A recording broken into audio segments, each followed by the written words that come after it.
দ্রুত নির্বাচন দিয়ে দেশ ও গণতন্ত্র রক্ষার আহ্বান জানিয়েছেন বিএনপি নেতারা। তারা বলছেন, ডিসেম্বর টু জুন নির্বাচন নিয়ে কেন ধোঁয়াশা ছড়ানো হচ্ছে। রাজধানীতে আলাদা অনুষ্ঠানে এসব কথা বলেন তারা। জাতীয় প্রেস ক্লাবে আলোচনা সভায় রুহুল কবির রিজভী বলেন, উপদেষ্টাদের বিরুদ্ধে ভয়াবহ দুর্নীতির অভিযোগ উঠেছে, যা ২৪-এর গণঅভ্যুত্থানকে কলঙ্কিত করছে।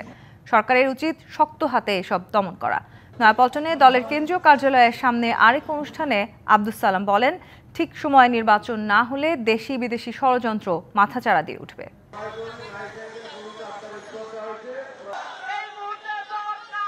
জুন পর্যন্ত আমরা জানি যে ফেব্রুয়ারির পরে যে অবস্থার সৃষ্টি হয় বাংলাদেশে, মার্চের পরে আর অবস্থা থাকে না, নরমাল অবস্থা।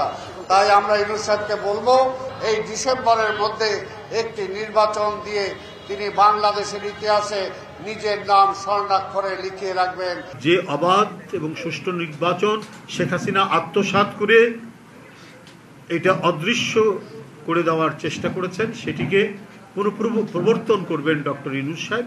এটাই জনগণের প্রত্যাশা, এটাই জনগণ কাম্য করে, সেই জন্যই হচ্ছে আমাদের কথা বলা।